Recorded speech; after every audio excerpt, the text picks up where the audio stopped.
Good morning. I am Dan Benjamin. Today is Tuesday, January 5th, 2021. Here we are. Second show of 2021. Already has happened. It's already happening. And, tomorrow, great show comes on. Is it on? I'm going to have to look this up. Is it on the FX network? Who is it on it? American Gods. Have y'all watched this show? I like this kind of show, and I'm looking to see, because I actually saw it come up on my, it's like an Instagram ad for it. And I've got to look that up to see when the actual date comes out. But it's definitely Wednesday. I just don't know what channel it's on. But go find it and stream this show. It's called American Gods, and it is really, really cool. There it is. It is on Starz, the Starz app, which is going for $25 for 6 months. That seems reasonable. You know, and you get more than just this show that I'm talking about. So consider it. That's all I'm trying. I'm not telling you what to do. You do your own thing. Okay? All right. Now, we have some news to go over today. Alex in the chat says that the novel was great, but not sure. Wasn't it a graphic? It was a graphic novel, right? It was like a quote-unquote comic. You know what I'm looking forward to reading in trade paperback form? I'm really looking forward to the Ultraman. You know I'm a big Ultraman fan. I have an Ultraman. Hang on. I have one.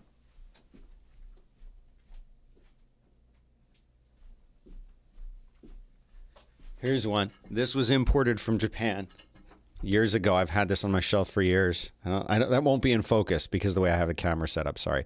This is kind of in focus here. Look at him. Look at little Ultraman. This is a Japanese import, and it's awesome. But the Ultraman, Marvel teamed up with Ultraman to make the comic, and they did one called Rise of Ultraman, and it did well, so they called it back. They're going to be doing a second one. But my days of collecting individual comic books are over. And I'm not a digital person when it comes to reading stuff. Isn't that weird? You would think I would be. But I like a book, man. I like picking up a book and holding it in my hand and reading it. Isn't that weird? Am I weird for doing that? So anyway, and Alex is saying the novel is by Neil Gaiman, of course, a great author of comics, Sandman, in addition to novels of late. And so, yeah. Oh, hi, Andrew. Oh, I got the wrong glasses again. Hold on, I'm gonna go get the right ones. This is my day today, people. I'll tell you about the glasses. Guess when I get what? back. I'm dying. Hi.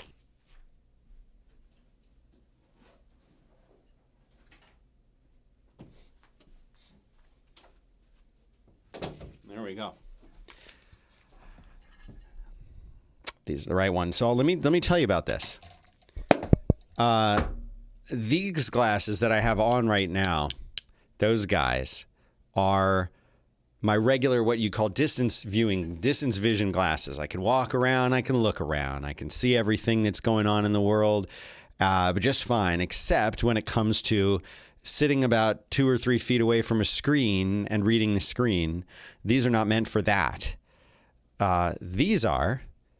And when I wear these, everything is actually a little bit bigger kind of and easier to look at for long periods of time, but far away stuff, not so clear. So I have 2 different glasses. Oh, there you are. Oh, hi. So let's do the show. I think we do the show. So what?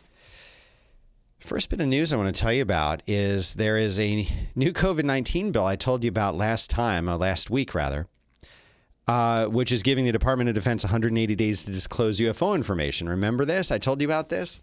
And the reason that I'm bringing this back up again is because it was just updated. Trump signed it.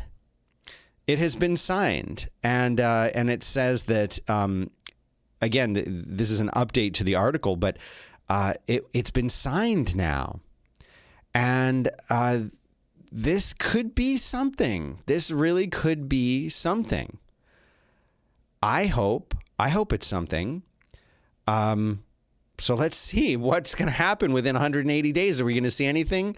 I don't think so, but you never know. Yesterday, I told you about that space probe, potential space probe, the alien technology. So here's a little bit of kind of follow-up relating to this. The Harvard professor that I was trying to think of yesterday, this is him, Avi Loeb. This is kind of a more in-depth article about yesterday's article. That's your name, dude. So you can go and check that out if you want some additional background information. Now, this page, I know, guys, it's Fox News. I need to sleep. But it's actually the most up-to-date coverage that's going on right now. There's these 2 Georgia Senate seats that I'm sure you know about. They're both up for grabs today. There's a runoff happening today, and you can go and you can follow this live on this page, just giving you all the updates, everything that's going on. If this is your kind of thing, the polls are open out there in Georgia, and so if you're there and you can go vote, go vote. This has a huge effect on the Senate. So it's worth watching and worth paying attention to. Apple, hold on, we got that.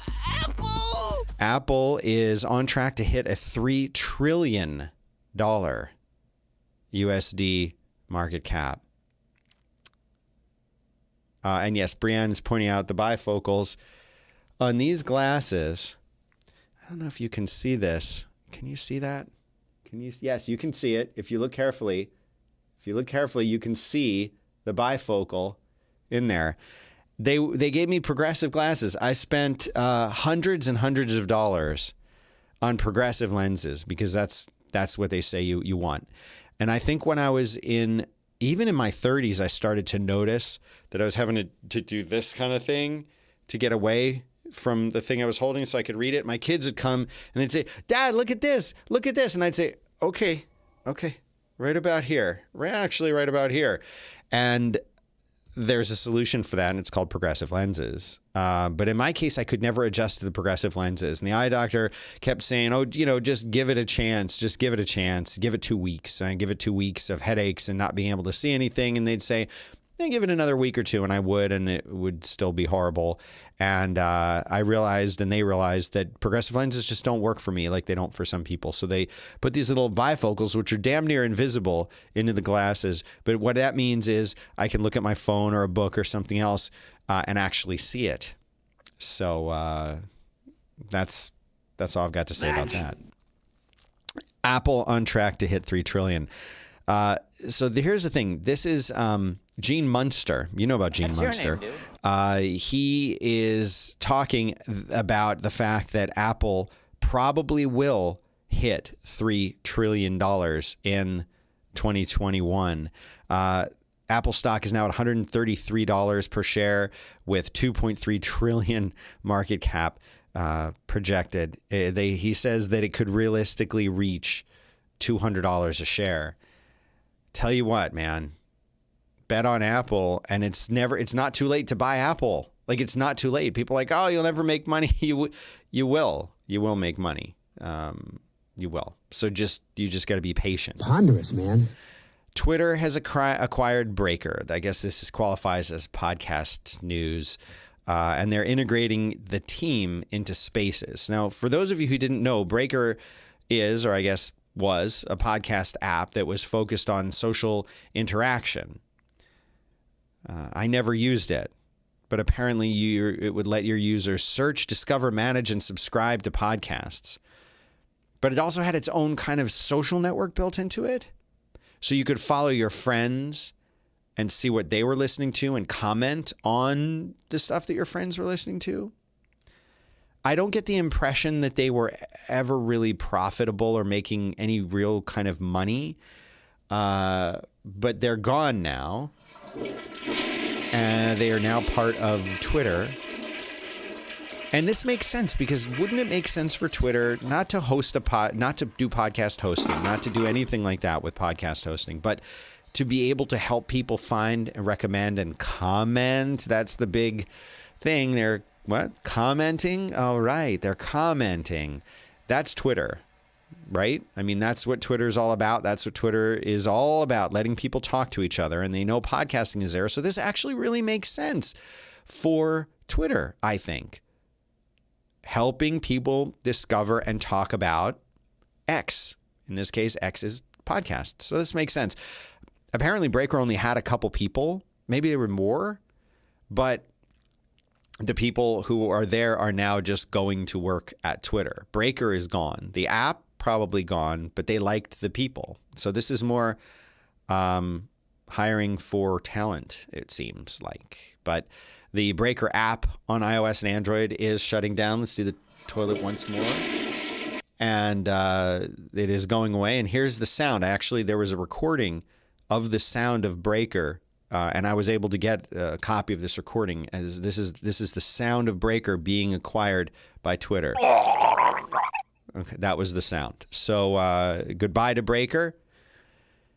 Jack Dorsey, also in the news today, because he says that proposed cryptocurrency regulation is going to create, I like this term, perverse incentives. Basically, these regulations that are being proposed, and he runs Square.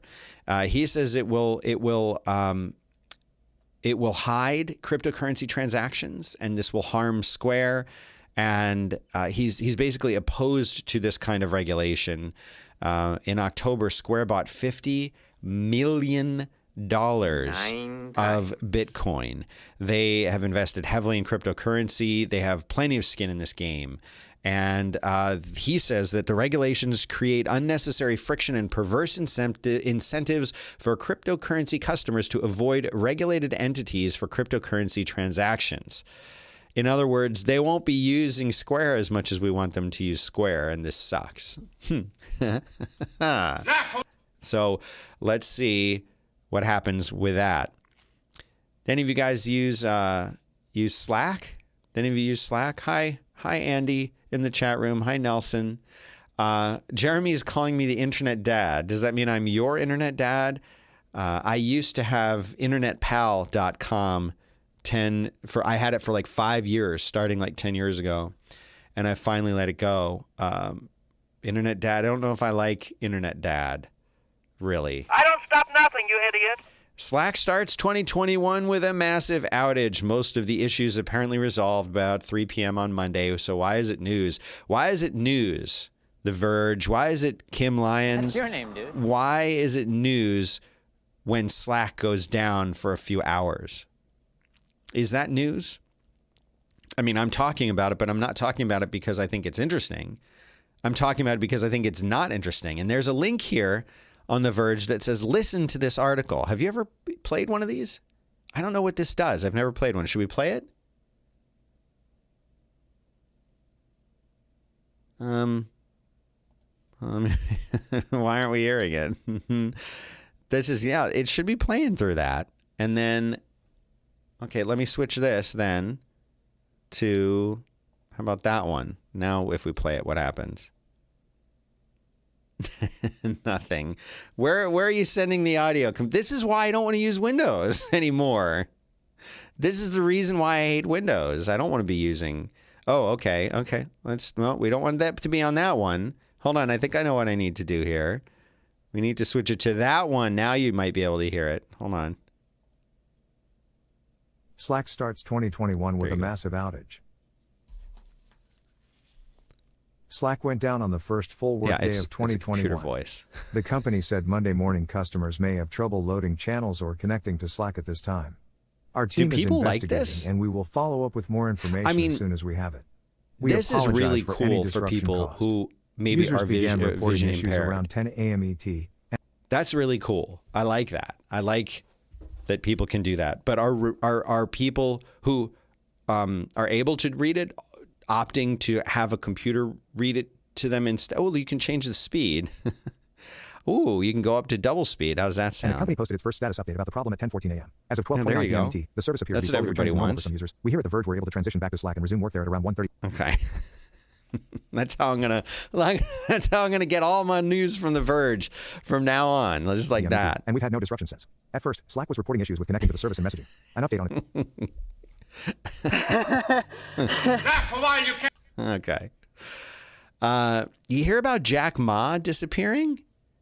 Did you hear about that? Yeah, Jeffrey, he says, I guess it's okay for the blind. Yeah, I mean, for people with vision impairment, it would be wonderful. But is that how would I don't know. Alex says people seemed shocked that they could have gone to Slack's status page and found out that they were in fact not the only ones. Yeah. David says that he used the robot voice.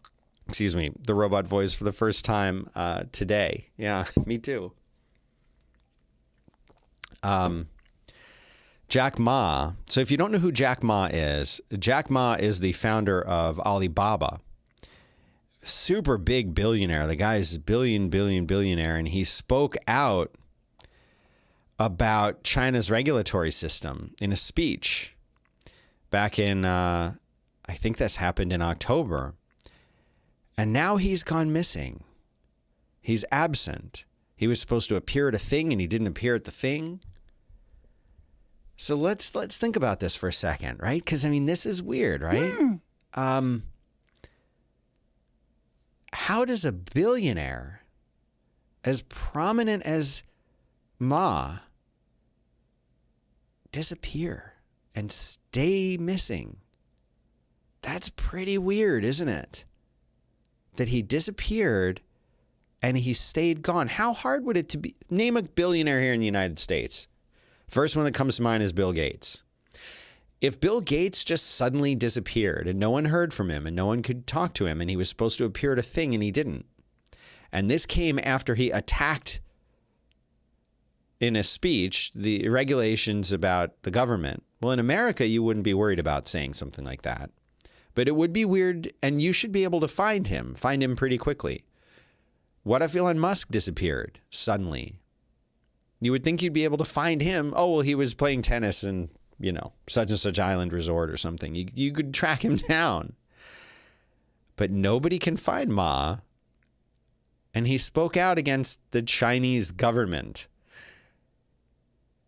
China is not the kind of government, China's government, that you can speak out against. So I'm a little concerned about Ma. Do you think we'll see him again? Do you think he's okay? Is he somewhere horrible in China? So I don't know. Okay. And then the last article that I have for y'all today, a new radio signal has been detected, but it's been detected by alien hunters. And of course, the way that science always responds to something like that is to poo-poo it at first. But this is called the Breakthrough Listen Initiative. It was founded by the Russian billionaire science investor Yuri Milner. That's your name, dude. And his wife Julia. And they identified what they're calling a mysterious radio signal. They're thinking that it comes from the nearest star to the sun, Proxima Centauri. That's your name, dude. This has generated a flood of excitement in the press and among scientists themselves. Reading from this article here on the Next Web, it was originally reported by The Guardian, but it is yet to be published in any scientific journal. Me too. I'm excited too. They're still looking at the data, but what they're basically saying is that this Australian telescope was pointed up there at Proxima Centauri. They think it has a habitable planet orbiting around Proxima Centauri. They got this signal. It's in a narrow band, which means that it's only in a slim range of frequencies, and that's what they look for. That's one of the things they look for when they're analyzing these intelligent or looking for intelligent signals. Because it would be a broadband. They've been looking for these for 60 years. And are we alone in the universe? This is the thing we don't know. And hopefully there's these signals that are coming out. They call them wow signals. And the last time we got a wow signal was back in 1971. Reading from the article, they say it was perhaps the most famous example of an inconclusive SETI candidate and was never observed again. If a life form was to develop on an Earth-like planet, it would probably eventually develop the same kind of technologies that we did. It would probably discover radio technology. It would probably discover, visual, in other words, television technology, and it would be pretty similar. So if we're trying to find beings in the space that are like us, we would want to look at the kind of communication that we use for their signals. And so that's what this project is all about. But again, it has not been published. It has not really been analyzed yet. It could be human-made. It could be microwave radiation. It could be a lot of different things.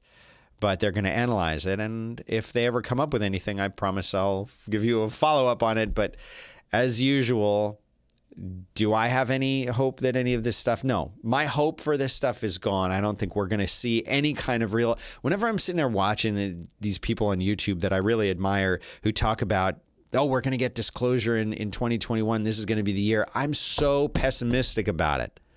I want it so bad, and I'm so pessimistic. I'm trying to be optimistic about it, but I just don't know. This is our concern, dude. Anyway, that's all I've got for you today. It's only 20 minutes. It's a little short on the news today, and I don't really have a big topic. I'm going to be recording Back to Work with Merlin in about half an hour. So I got to go get ready for that. That's always a fun Tuesday thing. But you know what? I won't be recording with John on Thursday. He did issue an apology. I'm talking about John Roderick. And it's worth your reading. I think you can be found on his website, johnroderick.com, if you want to go there and read his apology, his statement about what happened over the last few days. But he's taking a break from things for a little while.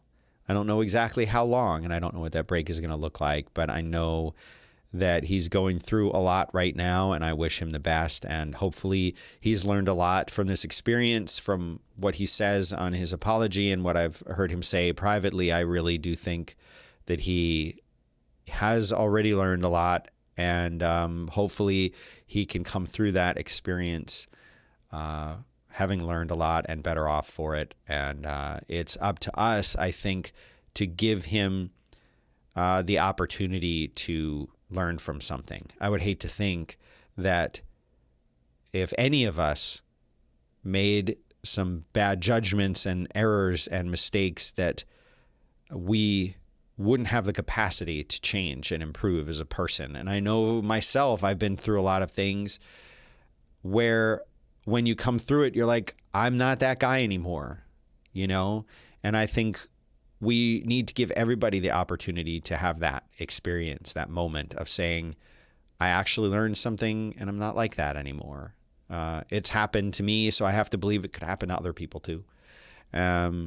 So I think this will be a valuable experience for him, but I don't know what the future for him really looks like. I don't know. It's interesting. And but the whole thing is unfortunate. The whole thing is sad and bad. The whole part, every part of it, every single part of that whole thing. And so, hopefully what he says in his apology are things that will come to pass. So that's all I got to say about that. You can hit me up on Twitter. Oh yeah, I forgot to do my lower thirds. I'm Dan Benjamin. You can follow me on Twitter at Dan Benjamin. I need to do something where you can see the little at Dan Benjamin under my name there. It's hard to see. I need to do something about that. And of course, subscribe, ring the bell so you get notified when I do these shows. It means a lot to me that you tune in to watch. Yesterday's show got thousands of views. Thousands, more than usual. Maybe they thought that I was going to be talking the whole time about the situation with John, although I did open with that. But I would love it if you would tell your friends about the show. Again, when I ask you to like and subscribe, that's not so much for me. It's not so much for vanity. It's more about the fact that tells YouTube that this channel is good, and it tells them to promote the channel, and it helps me grow this show that I love doing for all of you and want to keep doing. But if you're not liking and subscribing, it means you're not here. It's the same as not showing up. I want to be clear about that. It's the same as not watching it. If you're not liking or subscribing, you're not effectively not helping. I mean, I hate to say it like that, but it is true, right? You're not helping. Leon, why aren't you helping the turtle? So help the turtle. Flip it over. And the way that you do that on YouTube is to like and subscribe. That's all I've got for you today, but I'll see you in a little while for back to work, and then I'll see you